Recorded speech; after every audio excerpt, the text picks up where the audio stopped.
Good morning. Good morning. बैठिए। Thank you. बिना अपनी पर्सनल इंफॉर्मेशन दिए हुए बोर्ड को अपने बारे में बताइए।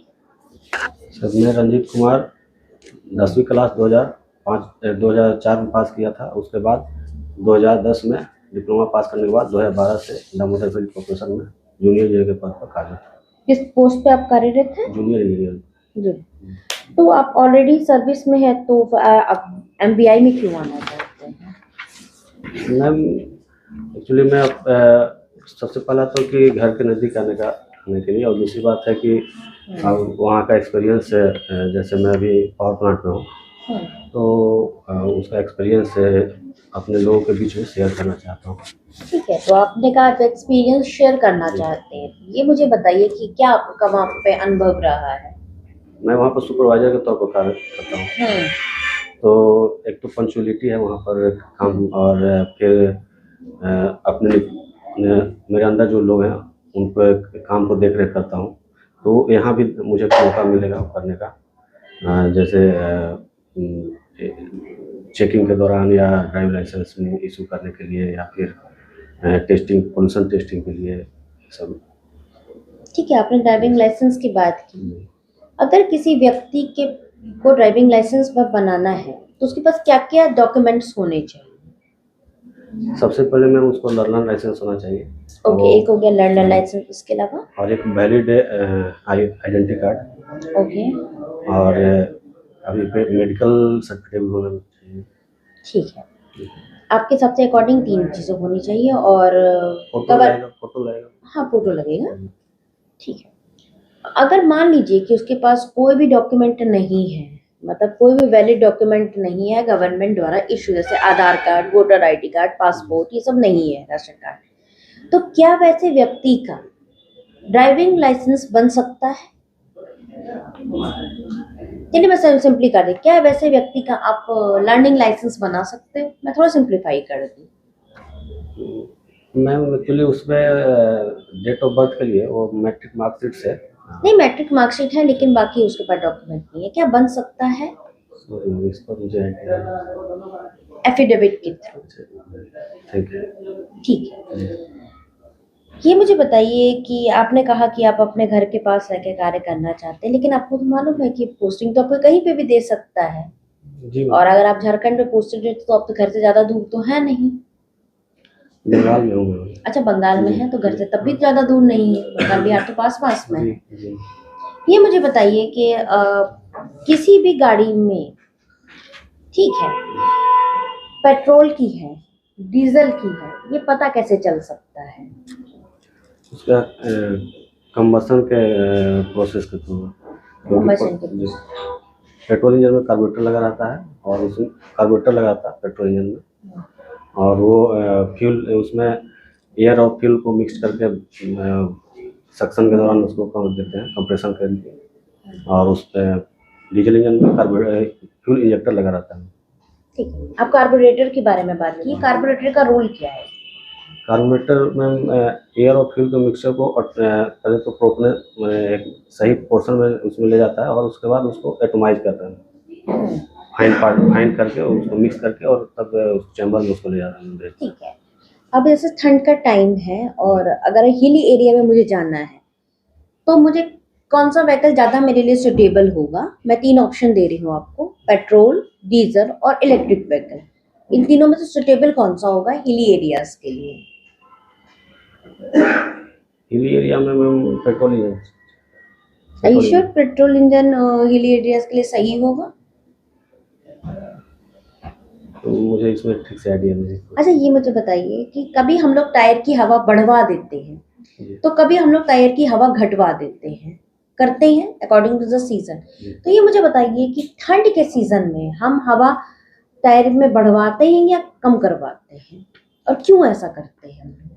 ठंड में हवा ज़्यादा रखते हैं क्यों? क्योंकि इसका आइडिया नहीं है। ठीक है, ये मुझे बताइए, आपके प्रीवियस सर्विस से ही पूछ लेती हूँ, ट्रांसफार्मर कितने टाइप के होते हैं?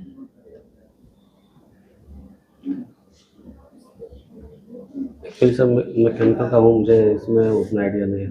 अच्छा ठीक है, मैकेनिकल के ही हैं आप। सीसी इंजन के बारे में सुने हैं आप? जी जी।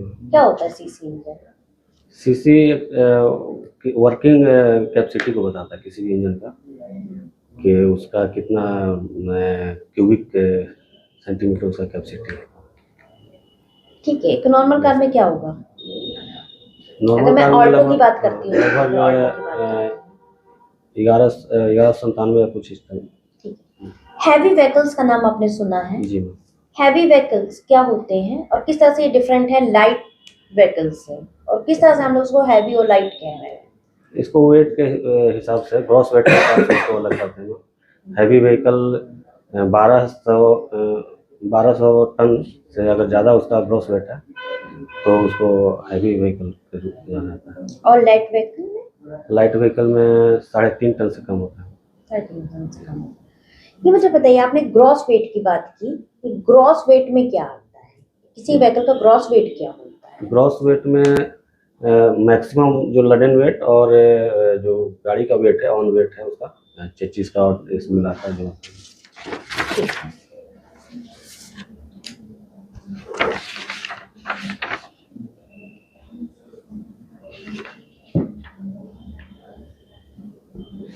हमें ये बताएं कि जो नंबर्स प्लेट्स होते हैं गाड़ियों में, जी वो डिफरेंट कलर के होते हैं, जी।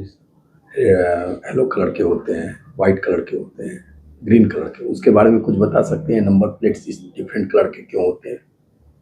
वो सर आइडेंटिफाई करने के लिए, ताकि इजीली पता चले कि प्राइवेट व्हीकल कौन सा है और पब्लिक ट्रांसपोर्ट कौन सा है। कौन कौन से हैं? येलो कलर्स किसके लिए यूज? येलो कलर्स में सर पब्लिक ट्रांसपोर्ट के लिए जनरली यूज करते हैं। इसमें पब्लिक जो बैकग्राउंड होता है वो येलो होता है, और जो अक्षर लिखे होते हैं वो ब्लैक कलर के होते हैं।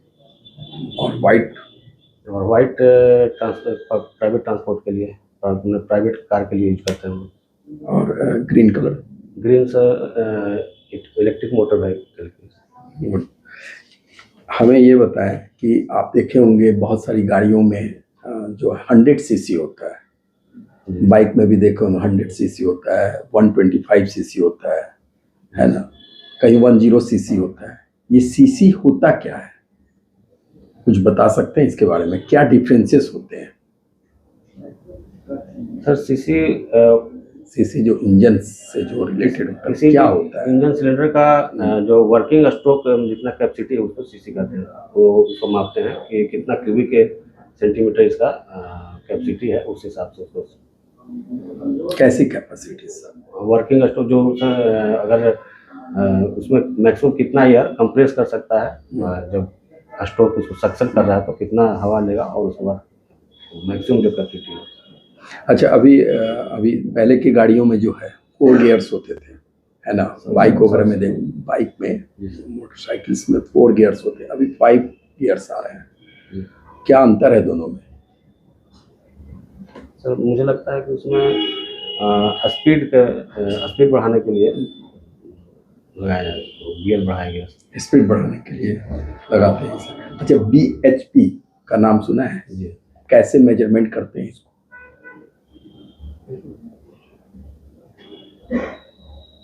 एग्जैक्ट उसका नाम नहीं याद आ रहा, लेकिन इंस्ट्रूमेंट है, याद नहीं आ रहा। स्पार्क प्लग क्या होता है?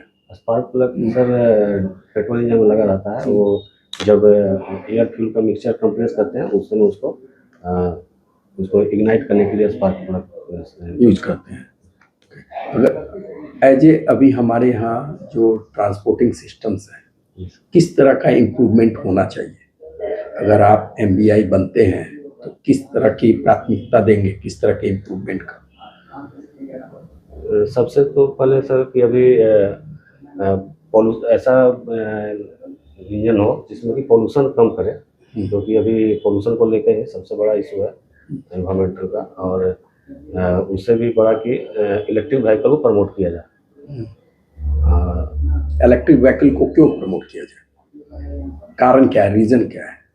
क्योंकि सर पॉल्यूशन तो प्रायोरिटी है ही, उसके बाद पेट्रोल इंजन या डीजल इंजन उसका वो सीमित उपलब्धता है, जो आगे चलकर वो और उसका रिसोर्सेज की कमी है।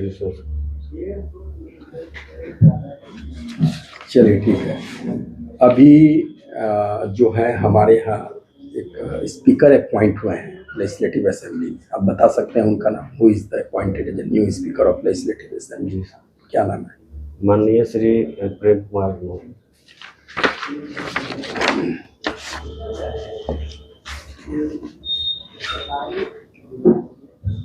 आप बताए थे कि आप 2012 से जॉब में हैं, जी ठीक है? मुझे बताइए कि अभी आपका लेवल क्या है? पे लेवल? पे लेवल तो अभी सर 10 चल रहा है मेरा। 10 चल रहा है। यहाँ पर किस लेवल पाने वाले हैं? लेवल 6। पेपर प्रोटेक्शन मिलेगा इसमें? नहीं सर। मिलेगा। ये बताइए कि अब पे लेवल 10 से लेवल 6 में आ रहे हैं, उसका अगर एक कारण देखा जाए तो जो विभागीय जो भ्रष्टाचार दिख रहा है, ठीक है, मीडिया में कवरेज हो रहा है, इसके अलावा कोई दूसरा रीजन मुझे नहीं दिख रहा है। आपका क्या कारण हो सकता है का? सर वो जॉब चेंज करना एक तो कि वो घर के नज़दीक आएंगे, और फिर है कि ये मुझे तो अगर पैसे की बात है तो पैसा तो मुझे वहाँ मिल ही रहा है सर, उतना पैसा मिल रहा है, और वो कारण नहीं हो सकता है मेरा यहाँ आने का।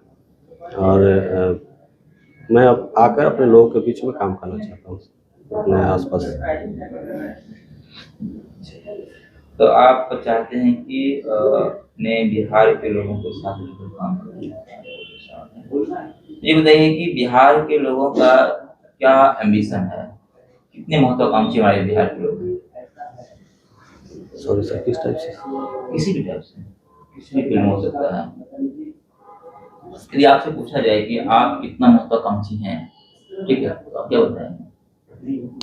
सर बिहार के लोग सबसे पहले तो मेहनती होते हैं, और अपने लक्ष्य के प्रति लक्ष्य पाने के लिए मतलब किसी भी हद तक वो मेहनत करते हैं और पाने की कोशिश करते हैं।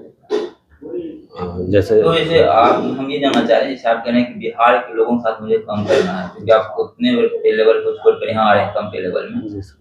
तो ये एक काम करना तो एक है फैक्टर, लेकिन दूसरा फैक्टर होगा आप कुछ यहाँ पर देना चाह रहे हैं उन लोगों को, क्या आपके आने से क्या बदल जाएगा? सर मैं अगर एज MBI ज्वाइन करता हूँ तो सर मेरा वहाँ का जैसे कि एक पोल्यूशन कंट्रोल के लिए वहाँ भी हम लोग जो पावर प्लांट में काम कर रहे हैं वहाँ भी पोल्यूशन एक इशू होता है, और यहाँ जब बिहार सरकार में रहूँगा तो यहाँ पर भी पोल्यूशन कंट्रोल के लिए जो मानदंड है उसको फॉलो करवाने की कोशिश करूँगा। और दूसरा सेफ्टी, जो कि मेरे यहाँ मैं जहाँ पर हूँ वहाँ भी सेफ्टी प्रिवेंटिव मेंटेनेंस का है एक बहुत बड़ा इशू है, उससे सीख लेकर मैं यहाँ पर गाड़ी का प्रिवेंटिव मेंटेनेंस या जो इशू है सेफ्टी इशू है उसको फॉलो करवाऊँगा। ये गाड़ी को पता है, एक होता है प्रेशर हॉर्न, प्रेशर हॉर्न नाम सुना हो सर? जानते नहीं सर? आइडिया नहीं है। अभी हमारे देश में कोई अंतर्राष्ट्रीय लीडर आए हुए हैं, जी जी, जी क्या नाम है? श्री व्लादिमीर पुतिन साहब। क्यों आए हैं यहाँ? वो सर द्विवार्षिक बैठक भारत और चीन रूस के बीच द्विवार्षिक बैठक होती है, उसके सिलसिले इस बैठक में क्या सब हुआ बता सकते हैं? मैं डिटेल देखा लूँ। जो ये पुतिन जो हैं ये अंतर्राष्ट्रीय राजनीति को प्रभावित करने वाले लीडर हैं। मुझे ये बताइए कि कोई लीडर वो स्थिति में कब आ जाता है जब वो अंतर्राष्ट्रीय स्थिति को प्रभावित करने लगता है? सर एक तो कि अगर वो उसका व्यापार या बिजनेस बहुत ज़्यादा हो जिससे कि पूरे देश उससे डिपेंडेंट हो, और दूसरा कि वो अगर निरंकुश अथवा निरंकुश हो जाए, जैसे कि वो जो विश्व व्यवस्था है या अपना जो यूएनओ संघ है उसका हर बात को अनदेखी करना है। तो आप ये कह रहे हैं कि एक तो व्यापार और वाणिज्य होना चाहिए और एक निरंकुश होना चाहिए, मतलब अगर हो जाता है तो वो हो जाता है तो अंतर्राष्ट्रीय प्रभावित कर सकता है। गांधी तो बिना निरंकुश पे अभी तक प्रभावित कर रहे हैं अंतर्राष्ट्रीय राजनीति को। सर अलग अलग सब महापुरुषों के अलग अलग। तो आप जैसे कि हम कई बार एक शब्द का प्रयोग करते हैं कि भारत महाशक्ति बनने वाला है, ठीक है, तो भारत महाशक्ति बनेगा तो उसमें ये भी निहित है कि भारत निरंकुश भी बनने वाला है, ऐसा काफी बताया, ठीक है भैया। मुझे बताइए कि यदि भारत को 2047 तक जी दुनिया की महाशक्ति बननी है तो भारत को क्या करना चाहिए अभी?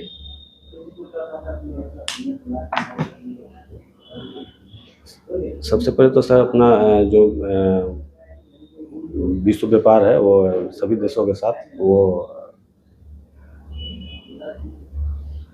सॉरी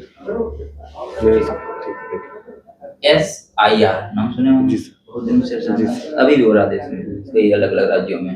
ठीक है, इस SIR का प्रेशर क्यों है ये BLO के ऊपर? जैसा कि मीडिया रिपोर्ट बता रहा है कि BLO प्रेशर में काम कर रहे हैं।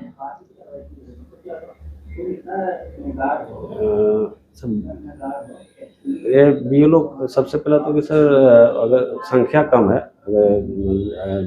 अगर अगर कोई क्षेत्र में एक बीएलओ है उसके ऊपर बहुत ज़्यादा लोड है तो उसके वजह से भी, और टाइम बॉन्ड के अंदर कि इतना 1 महीना या 2 महीने में कर देना है, तो वो एक कारण है। और बहुत से राज्यों में इसका विरोध भी हो रहा है वहाँ के स्थानीय जो सरकार है उसके लोगों के द्वारा, तो उसके कारण वो बीच में एक पीस कर, मतलब वो बीच में वो पड़ जा रहे हैं सरकार और इलेक्शन कमीशन के, तो इसके वजह से उन पर प्रेशर थोड़ा ज़्यादा है। अच्छा, आप इस सिस्टम में काम कर रहे हैं? जी सर। क्या आपका सिस्टम कभी आपके ऊपर प्रेशर दिया है काम करने के बाद? ऐसा हो जाता है जब कभी अगर पिक लोड या कुछ अर्जेंट हुआ कि नहीं, जब पावर सप्लाई का मतलब जब ज़्यादा होता है या कहीं ब्रेक डाउन हो जाए कोई दूसरा प्लांट में, तो हम लोग का होता है कि थोड़ा लोड बढ़ाना है या फिर यूनिट लाइट अप करके जल्दी से वो उसको बराबर फुलफिल करना है जो कमी हो रहा है, तो कभी होता है। ये मुझे बताइए, आपकी हॉबी है क्रिकेट मैच खेलना व देखना, जी ठीक है, तो आप क्रिकेट के बारे में जानकारी भी रखते होंगे अच्छी खासी। ये मुझे बताइए कि कितने तरह के बॉल यूज होती हैं क्रिकेट में? अभी तो मैम एक वाइट होता है और एक जो मैरून कलर का रहता है बॉल, और अभी पिंक बॉल का भी नया जो यूज करते हैं। तो पिंक पर एक नई तरह की बॉल इस्तेमाल हो रही है। पिंक बॉल क्यों इस्तेमाल कर रहे हैं, मतलब क्या है ये पिंक बॉल, किस चीज को सिंबलाइज कर रहा है? इसका आइडिया नहीं है। अच्छा, ये मुझे बताइए क्रिकेट में कितने तरीके से आउट हो सकते हैं? क्रिकेट में लगभग 10 तरीके हैं, 10 या 11 कुछ इस टाइप से। 4-5 तरीके का नाम बता सकते हैं? जी ma'am, LBW, okay. Hit wicket, एक बोल्ड हो सकते हैं, कैच आउट हो सकते हैं, रन आउट हो सकते हैं, और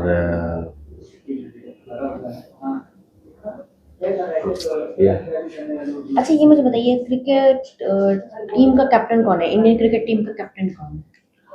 अलग अलग जो T20 का अलग है और शुभमन गिल है, और वनडे में भी कैप्टनसी लोकेश राहुल कर रहे थे, और टेस्ट में भी शुभमन गिल। और हो गया आपका कैप्टन या और भी कोई कैप्टन है?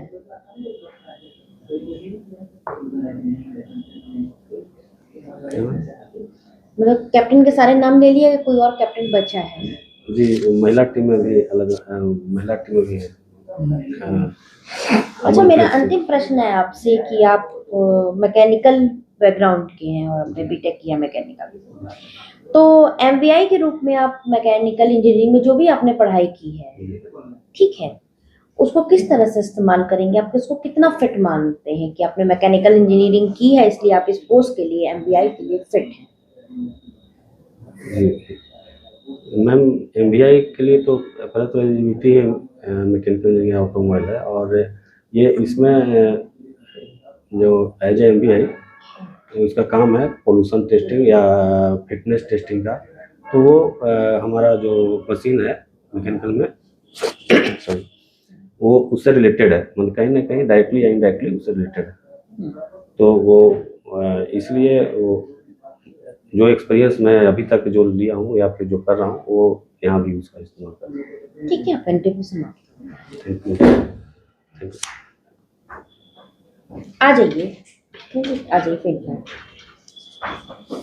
वैसे आपका सही है सब, लेकिन थोड़ा सा आपको क्या है ना कि जॉब के कारण आपको अपना ब्रश अप करने की जरूरत है on the ब्रशअप job। करने का वो कॉन्फिडेंस दिखना होगा कि उसको क्या ऑलरेडी बोल जस्ट आप जॉब कर रहे हैं, कोई मतलब वो कॉन्फिडेंस नहीं आप। दूसरी चीज ये है कि जॉब में इसलिए दिक्कत हो गई सुनने में क्योंकि आप ना बहुत तेज आंसर दिए इसको, ठीक है, तो स्पीड को थोड़ा स्लो Introduction में। रखिए। हाँ, स्पीड को थोड़ा स्लो रखिए, थोड़ा सा अपने को लाउड रखिए, थोड़ा so कॉन्फिडेंट that में दिखना हाँ चाहिए। कि आपका जॉब प्रोफाइल जो भी है, आप जो बोल रहे हो वो बोर्ड को क्लियर सुनाई दे, ठीक है। दूसरी बात ये है कि मैंने आपके प्रीवियस, आपने इतनी फास्ट बोला कि मैंने प्रीवियस जॉब के बारे में ठीक से सुन नहीं पाई, ठीक है। इससे क्या हुआ है कि आप एक पॉइंट लूज कर दिए यहाँ पर। एक पॉइंट तो ये हो गया कि आप बहुत फास्ट बोलते हो, ठीक है, ये नेगेटिव हो गया। दूसरा, अगर मुझे आपकी जॉब के बारे में ठीक से क्लियर सुनाई देता, जो कि मैंने दोबारा हमको पूछना पड़ गया, अगर ये क्लियर सुनाई देता बोर्ड को, तो कई क्वेश्चन आपका क्या होता है, आपके प्रीवियस जॉब से ही बन जाते हैं। तो मतलब आधा इंटरव्यू तो सिर्फ आप क्या काम कर रहे हो डे टू डे उस पर बन जाता है, ठीक है। तो ये आपके फेवर से निकल गया। दूसरी बात है कि क्रिकेट में आपने गलती की, आपको पहले वुमेन टीम से स्टार्ट करना चाहिए, ठीक है। ये ट्रिक क्वेश्चंस होते हैं बस जानने के लिए मेंटालिटी को, और फिर आप बार बार एक ही बात कह रहे हैं कि मैं घर के पास काम करना चाहता हूँ, घर के पास काम करना चाहता इससे हूँ, होम सिकनेस पता चलेगा। ठीक है। आपको उसको होम सिकनेस रिप्रेजेंट नहीं करना है, ठीक है ना। इससे ये पता चलेगा कि होम सिकनेस है घर के पास, वो इसको थोड़ा सा इन सब पे काम कर लीजिए। बाकी थोड़ा सा बाकी सब ठीक है। हाँ, बाकी सब आपका इम्प्रूव कीजिए, कॉन्फिडेंट लाइए अपने अंदर, बोलिए तो थोड़ा सा लगे कि हाँ आप एज ए वर्किंग में हैं, तो वो टेंस नहीं है आपके अंदर, ठीक है ना, एकदम फ्री ढंग से। और 3 साल पहले दिया था वैसे। एक दो दीजिए इंटरव्यू, उसके बाद कॉन्फिडेंस आ जाएगा। वहाँ ठीक ठाक ही था, वही लगभग 60% नंबर आया था। तो क्योंकि 3 साल का गैप हो गया ना, तो कहीं आपको भी एहसास हो रहा होगा कि कहीं आप और भूलते फिर जा रहे हो क्या, कौन ये सा। जो जैसे लेवल हम पहले तो उस समय हम लेवल 6 में ही थे, अभी 10 हो गया है, तो ये सब थोड़ा सा इशू तो होता है।